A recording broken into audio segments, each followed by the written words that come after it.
Muitas vezes o momento exige um confronto e muitas vezes o momento não permite o confronto. Talvez você não esteja pronto, talvez o outro não esteja pronto. E quando a gente fala de confronto, é confrontar o quê?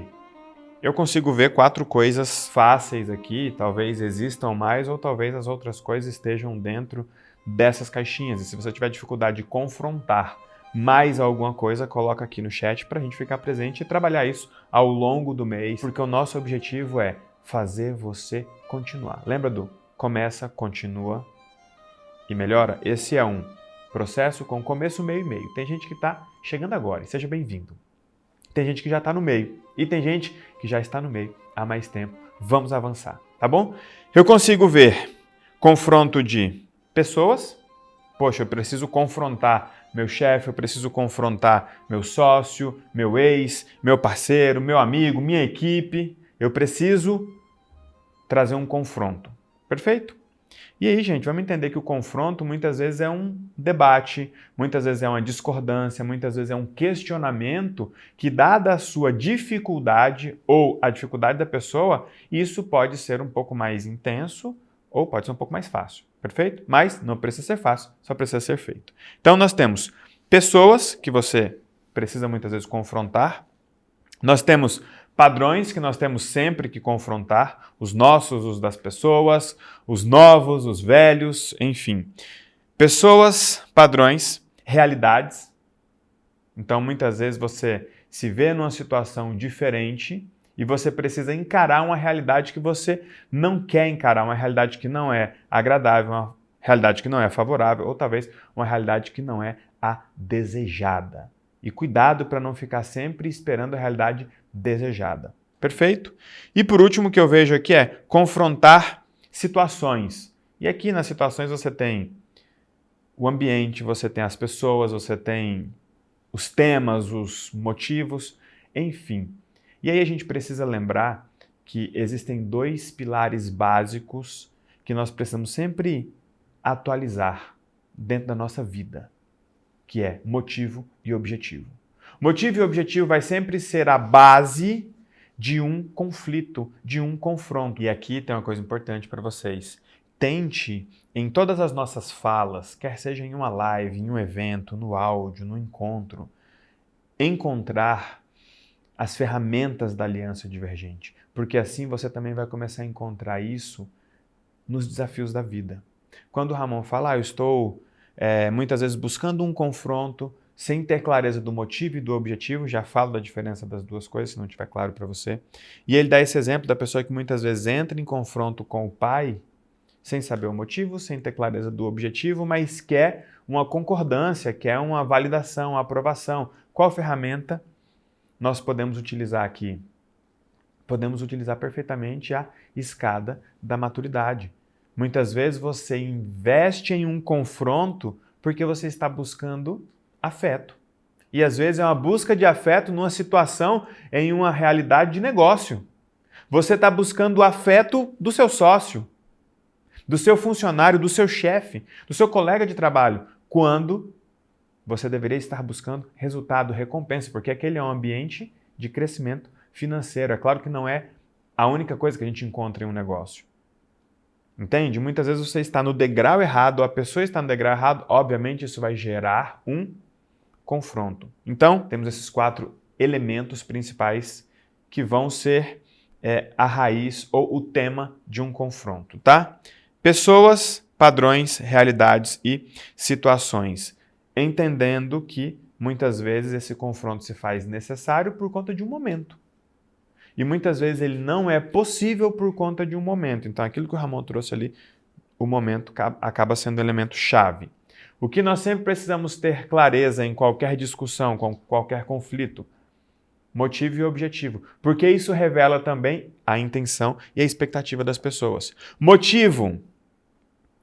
Por que você está precisando dessa conversa? Por que você está trazendo esse conflito? Por que você está fazendo esses questionamentos? Objetivo, o que você espera com isso? Então, motivo, o que te traz aqui? Objetivo, com o que você espera sair daqui?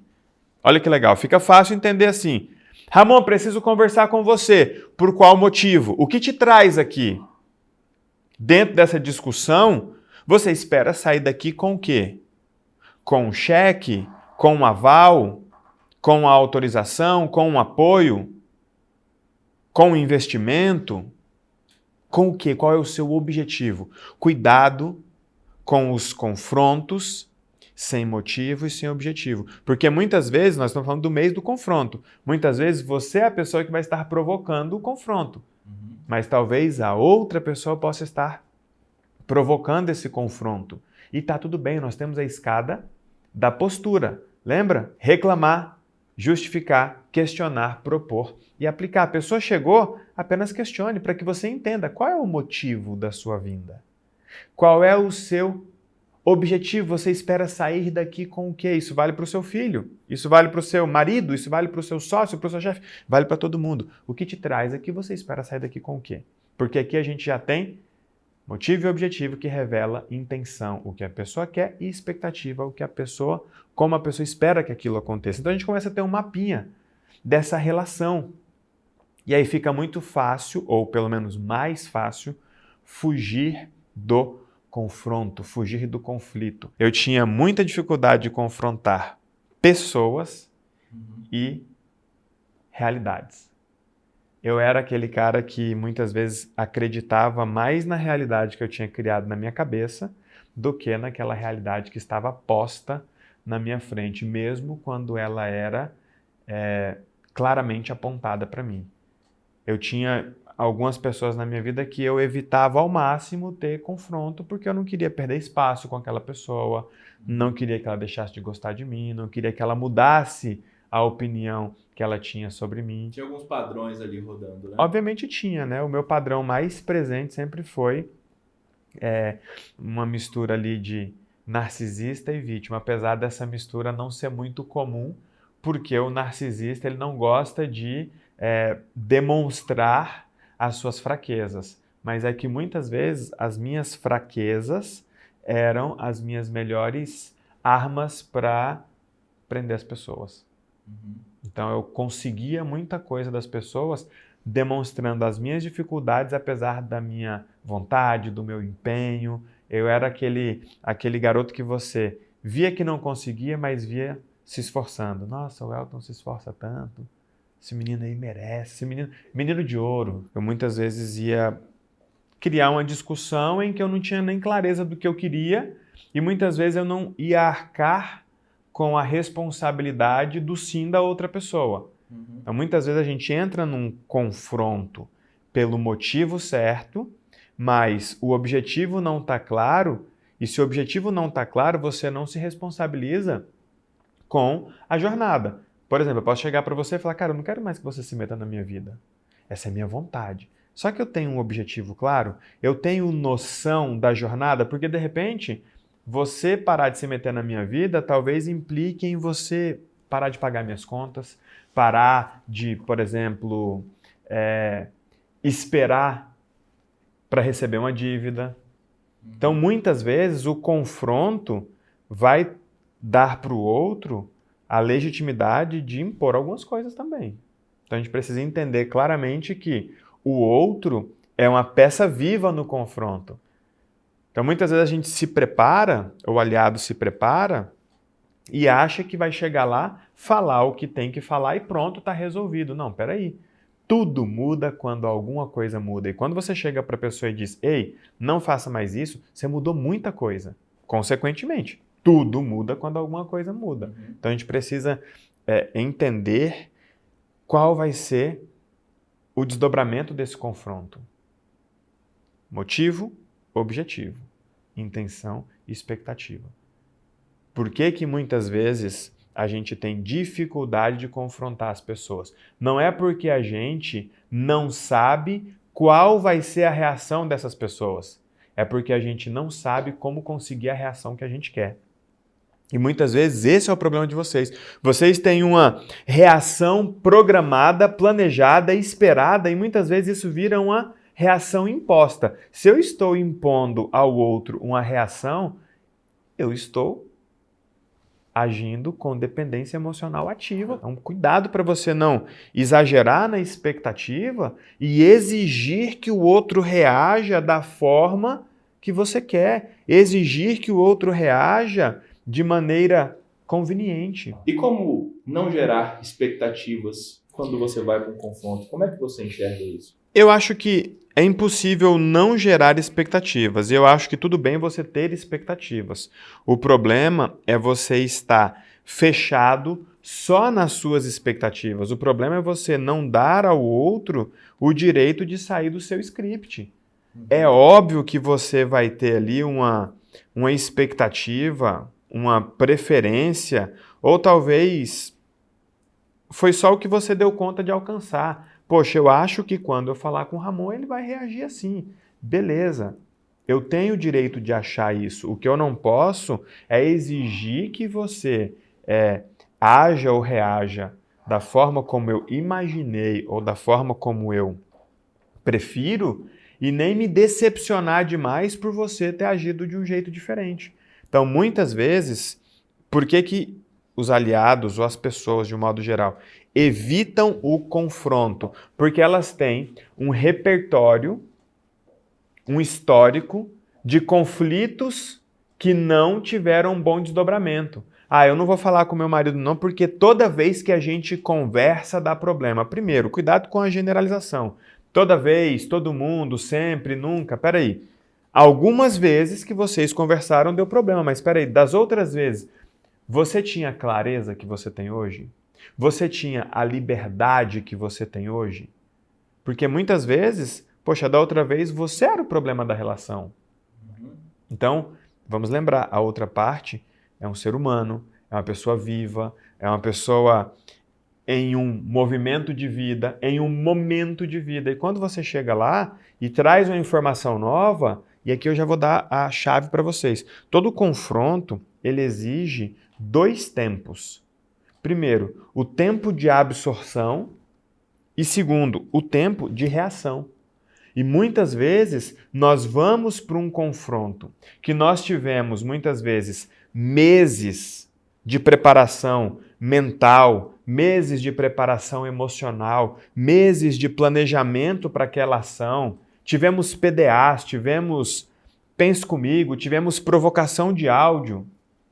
E aí a pessoa chega lá, ela está pronta para a conversa, mas ela não esquece que o outro vai começar a se aprontar depois que a conversa começar, ou talvez depois que a conversa acabar.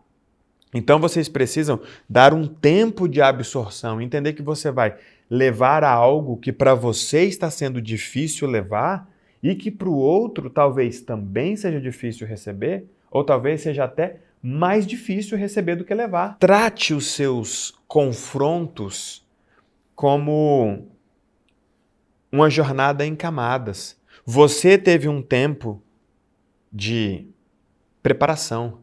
Você fez os seus PDAs, você percebeu. Depois que você percebeu uma coisa, você percebeu outra. E aí você decidiu. Depois que você decidiu, você percebeu coisas novas e decidiu coisas novas. E quando você agiu, você tem uma cartilha preenchida e muitas vezes o outro está na página 1. E aí você chegou lá, não deu tempo de absorção. Então, em toda tratativa, vamos chamar o confronto de tratativa quando for com outra pessoa, e a gente acabou trazendo isso mais para o lado de confronto entre pessoas, depois a gente pode ir para confronto de realidades, de padrões e etc. e tal.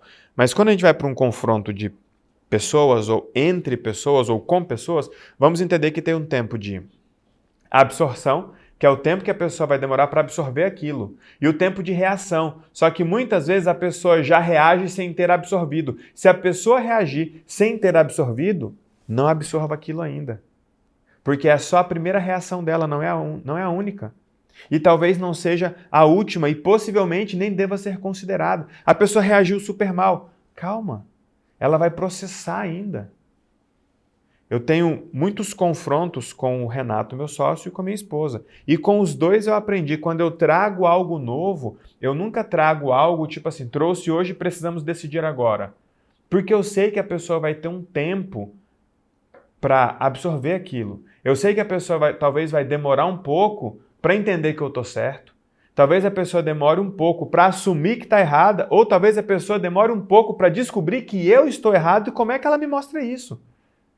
Então, cuidado para não ser uma coisa tipo assim, comunicado oficial, da esposa para o marido, do sócio para o outro sócio. Comunicado oficial, está imposto isso. Ah, por quê? Só porque agora eu sou da aliança divergente. Espera aí. Quando a gente fala de constranger a vida, é entregando mais. Não é exigindo mais. Constranger a vida é você oferecer mais do que a pessoa merece. Eu vou constranger aquele cliente, eu vou entregar tanto que ele vai ficar com vergonha de reclamar de mim. Obviamente você está confrontando aquela pessoa. Por quê? Porque a pessoa vai se colocar em xeque e ela vai ter um tempo para absorver e um tempo para reagir. E nesse confronto, nessa tratativa, entenda que existe o tom correto. Dica, mulheres, nunca aponte um dedo para um homem. Nossa, é game over. Se ele tiver brio, o sistema reativo dele vai reagir ao dedo. Ele não está reagindo ao que você está falando e nem a você, ele está reagindo ao dedo. Então, mostre, demonstre, sugira, questione, proponha. Faça isso. Mostre, demonstre, sugira, proponha. Isso vai funcionar muito melhor do que um ataque. Vai por mim. Não estou defendendo os homens. Eu estou dizendo que o tom é importante para a conversa. Dá espaço para o outro. Deixar claro o porquê você está vindo, o que você quer com aquilo. Deixar claro o que você acha, o que você sabe, o que você não sabe, o que você supõe, o que você acredita, o que você gostaria, o que você espera, o que você não espera, o que você já tem pronto, o que você não tem pronto. E nunca vá fechado para um confronto, porque você está indo com a realidade que você criou, mas espera aí, o outro também vai participar dessa nova realidade.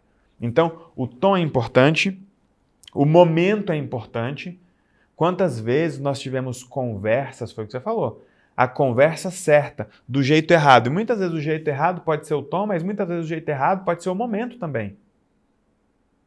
A minha esposa tinha uma mania de chegar e falar assim, amor, tem uma coisa terrível para te falar. Aí eu já dizia para ela, você me preparou para o pior. Não me prepare para o pior, até porque talvez seja pior para você, não seja pior para mim. Quando você diz, amor, tem uma coisa terrível, eu já me armo completamente. Eu já não estou em um bom momento para receber algo, eu já estou reativo. Você me disse, nós temos um problema. Não, não foi isso que eu disse, foi como eu recebi. Você disse que tinha algo complicado, algo complexo. Peraí, deixa eu descobrir. Então escolha o momento certo ou crie o momento certo. Isso é forte, viu?